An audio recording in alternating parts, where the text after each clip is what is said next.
ഇതാണ് ബിരിയാണി കൈത രമ്പ എന്നൊക്കെ പറയണ ചെടി. പാണ്ടൻ ലീഫ് എന്നുള്ള പേരുണ്ട്. അപ്പൊ കണ്ട, ഇത് നമുക്ക് തോന്നുമ്പോ ഒരു അലങ്കാര ചെടിയൊക്കെ ആയിട്ട് നിങ്ങക്ക് തോന്നണില്ലേ? നല്ല ഭംഗിയുള്ള ലീവ്സ് ഒക്കെ ആയിട്ട് നല്ല പച്ച കളറില്.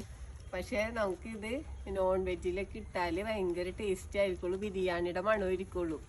അപ്പൊ നമ്മ ഇതിന്റെ ലീഫ് നമുക്ക് ബിരിയാണി അല്ലാന്ന് പറഞ്ഞിട്ട് നമ്മ ഉണങ്ങിയെല്ലാം മേടിക്കാറുണ്ട് പാക്കറ്റിലൊക്കെ ആക്കി. അത് ഇതിന്റെ ഉണക്ക ഇലകളാണ്.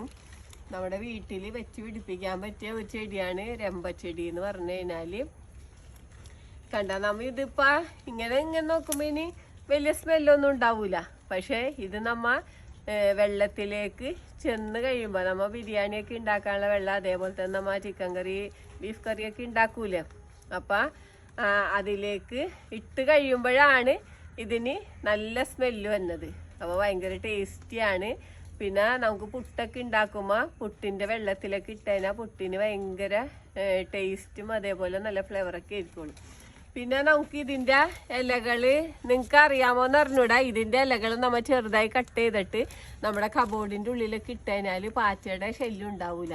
അപ്പം ഇന്ന് എല്ലാവർക്കും ഈ കബോർഡൊക്കെ വെച്ച് കഴിഞ്ഞാൽ കിച്ചണിലൊക്കെ എപ്പോഴും പാറ്റയൊക്കെ ആയിരിക്കുമല്ലോ. അപ്പോൾ പാറ്റ ശല്യം കുറയ്ക്കാനൊക്കെ ഏറ്റവും നല്ലതാണ് ഈ രമ്പച്ചെടി. അപ്പോൾ നമുക്ക് ഒരുപാട് ഗുണങ്ങളുള്ള ഒരു ചെടിയാണ് രമ്പ. നമ്മുടെ ഒരുപാട് ആരോഗ്യ ഗുണങ്ങളും ഉണ്ട് കേട്ടോ രമ്പച്ചെടിക്ക്. പിന്നെ ഇത് വളർത്താനൊന്നും വലിയ പ്രയാസമില്ല. നമുക്ക് ചെടിച്ചട്ടിയിലോ താഴെയൊക്കെ വളർത്താൻ ഒരു പരിചരണവും വേണ്ട. നമുക്ക് വേനൽക്കാലത്തൊന്നും നനച്ചു കൊടുത്താൽ മാത്രം മതി. ഒരു വളവും കൊടുക്കണ്ട, ഒന്നും കൊടുക്കണ്ട. കീടങ്ങളുടെ ശല്യങ്ങളുണ്ട്. അത് കണ്ടില്ലേ, രമ്പയുടെ ഇലകൾക്ക് നല്ല ഫ്രഷ് ആയിട്ട് നിൽക്കണത്. നമ്മ ഒന്നും തന്നെ സ്പ്രേ ചെയ്യേണ്ട ആവശ്യമില്ല, ഒരു പരിചരണങ്ങളൊന്നും വേണ്ട. നമുക്ക് കണ്ട, ഇതൊരു രമ്പച്ചെടി ആയിരുന്നു. അപ്പൊ ഈ ചെടിയുമെന്ന് കണ്ട, ഇപ്പൊ ഇതിന്റെ ഈ കടഭാഗത്ത് നിന്ന് കണ്ട തൈകൾ പൊട്ടി മുളക്കണുണ്ട്. അപ്പൊ ഇഷ്ടം പോലെ തൈകൾ നമുക്ക് ഇതേപോലെ കിട്ടും. നമുക്ക് ഈ തൈ മാറ്റി നട്ടിട്ട് നമുക്ക് പുതിയ തൈ ഉണ്ടാക്കാം. അതേപോലെ ഇതിന്റെ കമ്പ് മുറിച്ച് നട്ട് നമുക്ക് തൈ ഉണ്ടാക്കാം. അപ്പൊ ഒരു ചെടിയൊക്കെ വെച്ച് പിടിപ്പിച്ചാൽ തന്നെ നമ്മുടെ വീട്ടിലേക്ക് ആവശ്യമായിട്ടുള്ള ലീവ്സ് കിട്ടും. കണ്ട, നമുക്കിപ്പോ ഇത് എന്തോരം ലീവ്സ് ഉണ്ടെന്ന് നോക്കി ചെടിയുമല്ലി. അപ്പൊ നമുക്ക് നമ്മിപ്പോ ബിരിയാണിയിലൊക്കെ ഇടുമ്പോന്ന് വെച്ച് കഴിഞ്ഞാൽ നമുക്ക് ഒരു 2 ചെറിയ പീസ് ഇടേണ്ട ആവശ്യമുള്ളൂ. അപ്പൊ നമുക്ക് ഒരു ചെടി തന്നെ നമുക്ക് ചെടിച്ചട്ടിയിലൊക്കെ വളർത്താം. പിന്നെ നമുക്കൊരു അലങ്കാര ചെടിയായിട്ട് മുറ്റത്ത് വെക്കാം. കണ്ട, നമുക്ക് മുറ്റത്ത് നമ്മുടെ ഗാർഡനിലൊക്കെ വെച്ച് കഴിഞ്ഞാൽ നല്ലൊരു അലങ്കാര ചെടിയുമായിട്ട് വളർത്താൻ പറ്റിയാണ് രമ്പച്ചെടി. രമ്പച്ചെടിയുടെ തൈകളൊക്കെ നമുക്ക് നഴ്സറികളിൽ നിന്നൊക്കെ മേടിക്കാൻ കിട്ടും.